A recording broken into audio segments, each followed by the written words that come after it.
Yo, what is up, everybody? It is B Militant.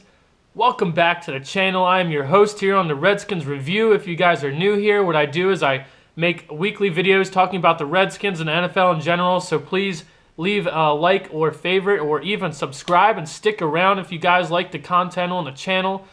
Check out all the other Redskins YouTubers. I'll talk about them a little bit later in the video.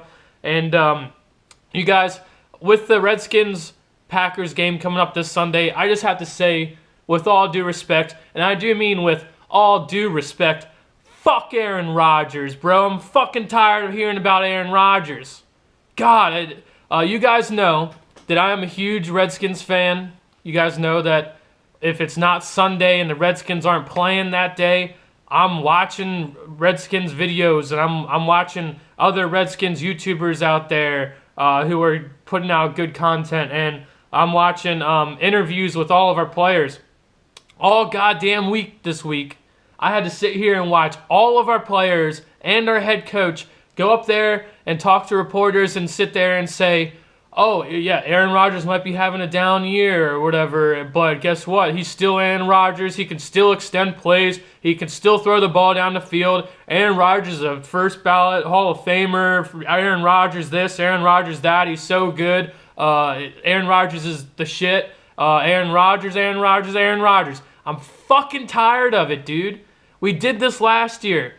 What happened in the playoff game? The Packers came in to FedEx Field, and this same thing happened. Before Aaron Rodgers even got off the fucking plane, it was all of our team sitting up there behind the podium going, Aaron Rodgers, he had a couple bad games right before we played him in the playoffs. And we're up there behind the podium just sitting here talking away about how good Aaron Rodgers is and how nice he is, and he's a Hall of Famer, and he's so good, and he can extend all these plays, and he can make something out of nothing. And Aaron Rodgers is we wish we had Aaron Rodgers on our team. We fucking love him. Aaron Rodgers, Aaron Rodgers. I'm fucking tired of it, dude. All week I just sat here and watched Jay Gruden, which I understand Jay Gruden, he's a coach. He can't say bad stuff about anybody. He's a coach. He has to, so he gets a little bit of a pass. But I watched Kirk Cousins. I watched Mason Foster, Ricky G. Francois, Preston Smith, Will Compton. I watched all these guys on the goddamn defense sit here and do interviews all week long, and no one will stop talking about Aaron Rodgers, and we didn't even play the goddamn dude yet. And then I just sit here and I saw an interview with Julius Peppers from the Packers, and what did Julius Peppers say? He said, yeah, we've been running into some hard games here recently as a team, but we know in our locker room, we know who we are, and we know that we're going to come out on Sunday and we get a W because we need this. We need this win. And when you go and look at our locker room, and we see Will Compton, all these defensive players, even Josh Norman sitting here just like mesmerized by fucking Aaron Rodgers before we even play the dude. Before we even play him, they're sitting here talking him up, sitting here acting. It just puts our guys down, dude. I'm tired of it. Our guys are acting like they're not in the same league with Aaron Rodgers, and I don't care even if everyone sits here and says they're not. Even if they aren't, you still need to go out there and have some goddamn confidence and not sit here and hold Aaron Rodgers up here. We didn't even fucking play him yet. He didn't. I'm okay with us beating the shit out of Aaron Rodgers and us beating the shit out of the Green Bay Packers because we owe them one for what they did to us, which apparently everyone in the locker room forgets already, because I didn't hear one damn person say something like, I didn't hear like Will Compton or someone on defense say, hey, we went back and we watched the tape from last year when we played them in the playoffs and they knocked us out of the playoffs. We watched the tape, we saw what they did, and guess what? We got one. They got something coming to them. We're ready. We're better. We're a better team than we were last year. Yeah, this and that. They better be ready to come in here and get this loss. They better be ready. Aaron Rodgers better be ready. He better be ready to run around all game. I didn't hear anything like that from our players. All of our players were soft-spoken. Like, you know, you got the one friend who's just got the new girlfriend, and they're all pussy whipped, and you know, their voice gets higher when they talk to, you know what I mean, like just like they're in this presence of someone and they're just way different. That's how our goddamn team is this week, and I just cannot I just can't watch it anymore. We didn't even play the dude yet, and all of our guys are bowing down Aaron Rodgers' greatness. He's so great. I can understand doing that after the game, whether he kicks our ass or we kick his ass. I don't care. After the game, I'm all for you going up there and being a humble dude and, you know, saying, oh, Aaron Rodgers, he's going to be a Hall of Famer one day, or this or that, but not before the goddamn game all week. I'm not sitting here, I can't take it anymore, dude. Go watch the interviews. They're on Redskins.com, on the NFL app and stuff like that. Go watch it. Will Blackman, all these motherfuckers on our defense are sitting here just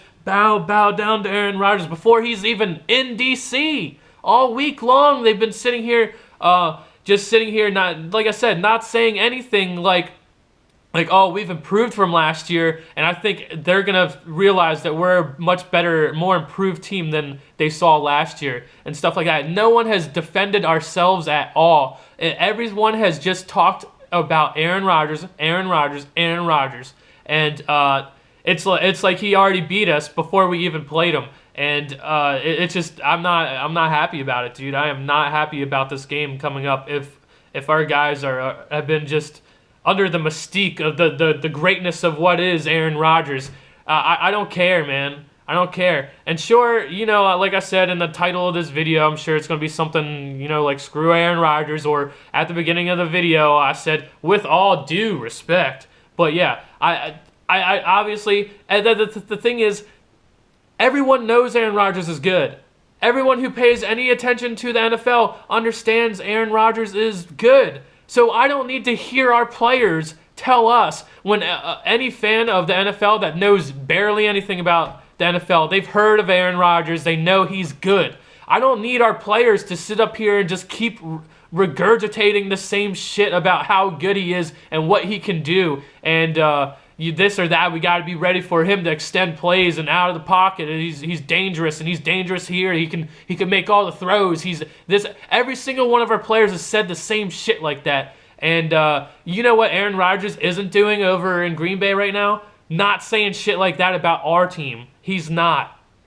Now, I'm not saying Aaron Rodgers isn't a good guy, but Aaron Rodgers isn't a Kirk Cousins. You know, when you see Kirk Cousins up there at the podium behind after a game or whatever, what is Kirk Cousins is smiling ear to ear. He's a nice guy. You can tell the dude's a nice guy, and he's always gonna have something nice to say about someone, because that's just genuinely who he is. Now, Aaron Rodgers, you can tell he's not that type of guy. Sure, he can be a stand-up guy. Sure, he could be a nice guy, but you can tell that he can also not be a nice guy. And guess what? He's ready to kick our ass if we're going to sit here and just bow down to him before the game even has been started, the whistle has even been blown, the kickoff has even happened. We're sitting here just already just mesmerized by Aaron Rodgers. Every single one of our players I've seen, like I said, even Jay Gruden did the same thing, but I understand why he did stuff like that, because that's what head coaches do. You'll always see head coaches do that, and also maybe the quarterback will do that too. But defensive players who got almost embarrassed by Aaron Rodgers last year, they're Ricky Jean-Francois, who is a dog on defense. He's sitting here just super humble and already he's submissive to just even talking about the game that he's going to have to play against Aaron Rodgers. I just don't like that. It's they need to change it up. Hopefully they come out and they just stomp Aaron Rodgers and stomp their offensive line. I know our defense is obviously going to have problems against Aaron Rodgers. Now let's move on to a little bit about what we need to do versus the Green Bay Packers to win. Number one thing we need to do is we need to score more points, which means we need to run the ball effectively, which I think we can do versus the Green Bay Packers. And I'm not worried about Kirk Cousins throwing the ball. We all know he can get it done with or without Jordan Reed. It doesn't, or Deshaun Jackson with or without Deshaun Jackson. We know he can get it done. And to be quite honest, I kind of want Deshaun Jackson to not even show up. I want to see more of some of our other guys, because we can still get it done without him. And I don't know what he's got going on. I don't know how really badly he's hurt. I don't wish the guy to get hurt. I don't want anything bad to happen to him. But just like Matt Jones now Matt Jones has been surpassed by somebody else. Now that Deshaun Jackson has just been a nuisance all year, and then he hasn't really done too much. The thing is, even if Deshaun Jackson he hasn't gotten all the catches and stuff like that. People do realize that he does affect stuff. He is a part of the game, and he is doing something to help our team win. The only person who doesn't realize that is Deshaun Jackson himself, because he's kind of selfish. So I'm ready to see if there's someone else that can step up and take his job. Now, I don't think we have anyone as fast as him, but I'm sure Rashad Ross is pretty fast. Ryan Grant can be fast at times. Doxson can probably be fast if he comes back the very end of this year maybe, or we'll see what he does next year. But I'm okay. I'll sleep better at night if I know Deshaun Jackson is going to miss the game, rather than for some reason Ty Nseki's hurt, and now who's going to play left guard? Maybe, you know what I mean? Like, Ty Nseki came in and filled in. Shit, dude, I heard Chris Cooley say, if you guys saw the interview with Chris Cooley or whatever, he said that he believes what is the best for our offense is when Trent Williams comes back in a couple games, we leave Ty Nsekhe at left tackle and move Trent Williams to left guard. And then that's what Chris Cooley said, and he said that puts the best 5 linemen in the game for the Redskins, and it would just be good for us. Now, I do agree with that, but then also, Trent Williams is an all-pro left tackle. I can't really see moving him, you know what I mean? Like, that's just kind of a little messing around a little bit too much. But what Chris Cooley was saying is it makes sense. It does kind of make sense. We kind of knew this. A lot of Redskins fans, we did know Ty Nsekhe was going to show up and be all right. And to be pretty honest, just like I was about Deshaun Jackson, no one could fucking tell Trent Williams was not even in the goddamn game. I guarantee you there's probably a lot of Vikings fans who didn't know Trent Williams wasn't playing. They probably thought Trent Williams was out there playing because Ty Nsekhe is the real deal as well. So it does kind of make sense that I like Sean Laval, but just like Chris Cooley said, he's inconsistent at times, and I feel like Trent Williams just isn't as inconsistent. If we put him at left guard, he played left guard for a few snaps or one game for us this year or whatever. Now, there is going to be obviously a learning curve of him moving. I mean, I'm sure tackle is probably somewhat harder to play than guard, but I feel like Trent Williams can do that. But also Trent Williams, his body is a little bit differently built than a guard, but we'll see. I think that makes sense. Let me know what you guys think. That was Chris Cooley's idea, so don't jump on me if you don't like it. Chris Cooley, it came out of his mouth, and I kind of liked it. And then I was thinking about, who knows, man. Sean Laval, he hasn't been terrible, man. And I like Sean Laval, and I like when I see interviews with him. He's a good guy. He just has some injury problems, and like I said, he's been inconsistent at times. But when he actually just gets it going, and he's actually running people over, he's a good guard. So I kind of forget where I was going with this, but what we need to do to beat Green Bay Packers, what we need, there's only a small beyond running the ball effectively and scoring more and trying to score as many points as we can, not settling for field goals but getting the touchdowns. It's very simple and very easy how to beat Aaron Rodgers and the Green Bay Packers. All we need to do is go back and watch the game we played against them last year. Who remembers us absolutely stomping them at the beginning of the game, and all the momentum was in the favor of the Redskins? We were up 11-0, we got a safety, we got a touchdown, whatever. They couldn't stop us, and then the tides changed. And how did it change?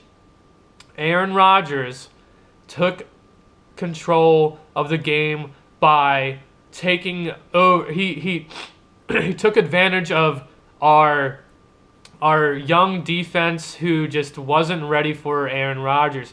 What happened was, and go back and watch the game, this is what happened. Aaron Rodgers and the offense and the entire team on Green Bay Packers could not do a goddamn thing versus us. But what Aaron Rodgers did was a veteran move. It's kind of a bullshit move, but he did it and it worked for him. So whatever you got to do to win, I guess. But what Aaron Rodgers did to us was he caught too many people on the field. We had 12 men on the field, and he hiked the ball, got a free play. He got another free play and got a touchdown off of it. This or that. He just did all these things. He got us off to jump off sides and got free plays, and then next thing you know, that turns into a touchdown drive when they couldn't do anything without that. What he did was make us make mistakes before the play was even snapped. The ball was even snapped. Now, what we need to do is not let that happen.